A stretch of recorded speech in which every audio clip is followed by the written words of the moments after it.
ಮತ್ತು ಅಂತಾರಾಷ್ಟ್ರೀಯ ಮಟ್ಟದಲ್ಲಿ ಸಹಿತ ನಾವು ನಮ್ಮ ಮಿತ್ರರನ್ನೆಲ್ಲ ಕಳ್ಕೊಂಡಿದ್ದೀವಿ ಅನ್ನೋ ಸಹಿತ ಈ ಸಂದರ್ಭದಲ್ಲಿ ಮರೀಲಿಕ್ಕೆ ಆಗೋದಿಲ್ಲ.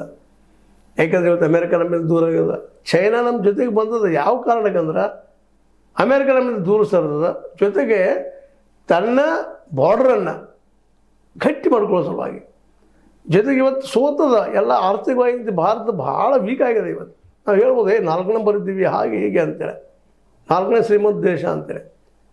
ಶ್ರೀಮಂತ ದೇಶ 4ನೇದು ಜನಸಂಖ್ಯೆ ಆಧಾರ ಮೇಲೆ ಹೇಳ್ಬೋದು ಇವತ್ತು.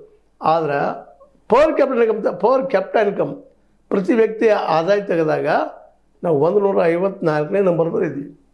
ಟೋಟಲ್ ಗ್ರಾಸ್ದೊಳಗೆ 4ನೇ ನಂಬರ್ ಇದ್ದೀವಿ. ಅಂದ್ರೆ ಇಲ್ಲಿ ಸಂಪತ್ತು ಸಹಿತ ಕೆಲವೇ ಜನಕ್ಕೆ ಕೇಂದ್ರೀಕೃತವಾಗಿ ಇವತ್ತಿನ ವ್ಯವಸ್ಥೆ ಬರ್ಬಾದಾಗ್ಯದ.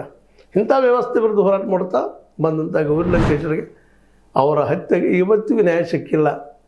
ಅದರಲ್ಲಿ ಆರೋಪಿಗಳಾದವರು ಒಬ್ಬೊಬ್ಬರಾಗಿ ಜನಸೇವಕರಾಗಿ ಇವತ್ತು ಗಮನ ಸೇರ್ತಾ ಇದ್ದಾರೆ, ಆಯ್ಕೆ ಆಗ್ತಾ ಇದ್ದಾರೆ. ಇದು ನೋಡಿದಾಗ ನಮ್ಮ ಸಿದ್ದರಾಮಯ್ಯನವರು ಈ ಗೌರಿ ಲಂಕೇಶ್ ಹತ್ಯೆ ಆಗಿರ್ಬೋದು, ಕಲಬುರ್ಗಿ ಅವ್ರ ಹತ್ಯೆ ಆಗಿರ್ಬೋದು, ಇವರ ಹತ್ಯೆಯನ್ನು ಸೀರಿಯಸ್ ಆಗಿ ತೆಗೆದುಕೊಂಡು ಇವತ್ತಿಗೂ ಯಾಕೆ ನ್ಯಾಯ ಕೊಡಿಸ್ಲಿಕ್ಕೆ ಆಗ್ತಾ ಇಲ್ಲ. ಮೂಲತ ಸಮಾಜವಾದಿಯಾದಂಥ ಸಿದ್ದರಾಮಯ್ಯನವರು ಇದನ್ನು ಎಂದೋ ಮಾಡಬೇಕಾಗಿತ್ತು. ಯಾಕೋ ಏನೋ ಅದರ ಲಕ್ಷ್ಯ ಹರಿಸಲೇನು ಏನೂ ಇರಲಿ.